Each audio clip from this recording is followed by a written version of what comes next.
What's up, guys? In today's video, we are talking about the biggest severe weather day potentially of the year that is upcoming for many areas. Here's what you need to know.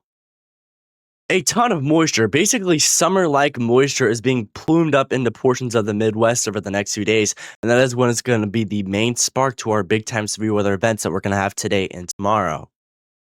With the first one being a day one today, enhanced risk of severe storms ranging all the way from Colorado into Nebraska, Iowa, southern Minnesota, southern portions of South Dakota regions, and northern portions of Kansas under this enhanced risk of severe storms. So it could be upgraded to a moderate risk of severe weather for wind damage. We do have a 15% significant chance for tornadoes. I know typically that results in a moderate risk of severe weather, but this is not double hatched, meaning we're not going to see tornadoes above EF3 level, just EF2 plus tornadoes potentially. But if you're in these areas, including anywhere in the brown, yellow, and red areas, you are under the gun for some dangerous weather today. Sioux Falls, anywhere in those yellow areas, Grand Island, you'd get big time tornadoes, especially in this bullseye from Sioux City down to Lincoln, down to Omaha and Columbus, and the border between Nebraska, Iowa, and southern South Dakota regions. So anywhere in these yellow and especially red areas need to be extremely weather aware, as tornadoes are likely, especially today. And the wind damage is definitely be a very high threat with this. I wouldn't even be surprised if they could upgrade this to potentially a 45% chance of wind damage, as this is going to turn to a big squall line for big time wind damage and potentially even QLCS tornadoes. It just depends on if we get those supercells that form ahead of it to cause the tornado threat. But especially in this significant black area, and the red and yellow areas could definitely see some big time damaging winds from Omaha all the way to Fort Dodge and Sioux Falls areas that are under the gun for this threat. And then the hail risk extends a little bit more towards Colorado, northern Kansas, and southern Nebraska areas, including Broken Bow, North Platte, Lincoln areas, where we could see some supercells producing more hail damage, while the wind threat, once it congeals, kind of is further towards the east. And I did also want to mention we could see some isolated supercells posing an isolated tornado risk in ports of central Michigan today. So if you're on these brown areas, it's an isolated risk of tornadoes, but if you're on these brown areas from Cadillac to Midland, even in areas like Grand Rapids and Lansing, you could see an isolated tornado too. So just be weather aware in those areas. Now, if we time out today's storms that we are going to be having, we will first see big time supercells developing here around 4 to 5 p.m. hours against portions of southern South Dakota and central areas in Nebraska that could pose a risk for big time tornadoes. That's why we do have this 15% significant risk for tornadoes in effect. And the window for supercells development is pretty small before it congeals into a line of storms and poses a risk for damaging winds. But when it does happen, we could see tornadoes form really quickly, as the environment for tornadoes is very potent in these areas and portions of Nebraska and extreme southern South Dakota regions. And this could definitely pose that big time tornado window from 4 to 7 p.m. before this quickly congeals to a line around 7 to 8 p.m. from Kansas all the way up to Minnesota. And that line of storms is definitely showing as a bow echo potentially. So we could be seeing some very significant wind damage across much of these areas in the central U.S. here. So big time tornadoes and hail congeals into a line and produces a big time wind bag.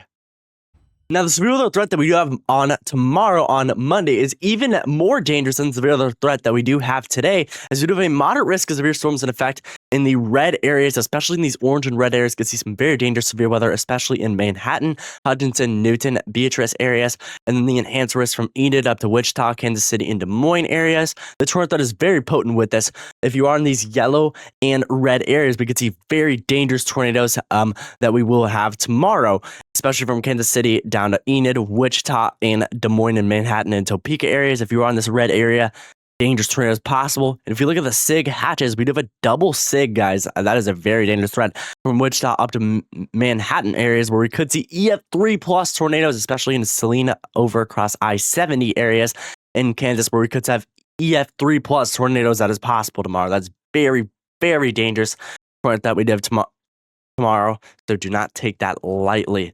And then the wind damage threat is if this does congeal into a line of storms, we could have some wind damage, especially in many areas. There's a huge wind damage threat in the yellow and red areas from Oklahoma City up to St. Louis, Chicago, Detroit, all the way up into the UP of Michigan, and even a wind damage threat up through Wausau down to Madison, and then especially this significant wind damage threat from Oklahoma City up to Kansas City and Wichita.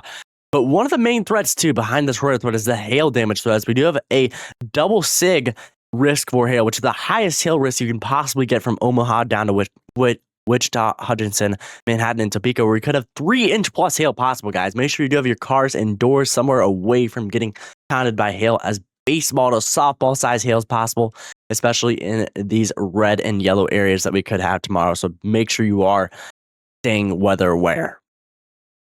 Now, if we time out these storms that we are going to be having on Monday tomorrow, we will have some big time supercells developing. These things will explode out of nowhere due to how much instability we have. And this HRR model run says that the Pacific threat is a little bit further north. We're not 100% certain where the highest front threat will be, but this one has it in portions of southern Nebraska and extreme northern Kansas. We do have supercells developing here from 3 to 5 p.m. They congeal into a line instantly, showing the window for supercells posing risk for tornadoes is also minimal on the HRR. We do see supercells form further south, especially in more of a potent environment. I do think that will probably happen, is that we will have supercells posing risk for damaging dangerous tornadoes. And look at this. It shows that big time hail threat tomorrow that we do have significantly. You can see the hail crawlers on the model runs, which is absolutely insane in those pinks and whites that is being shown there. And this also congeals into a line of storms posing a wind risk and a QLCS line. But there's going to be so much instability that we are going to have on Monday. We could see some dangerous storms that we will have on Monday ahead of a crashing cold front, on Monday that we will be having. And if we look at the RFS, let's look at the RFS model and see what it thinks for the severe weather threat. Okay, this RFS model says a different scenario where we have supercells forming all the way into portions of the panhandle of Oklahoma, into portions of central Kansas, so it has more of a widespread storms posing risk for big time hail and tornadoes. So this would be more of a dangerous run before it congeals into a line of storms, where we would have big time tornadoes occurring with this.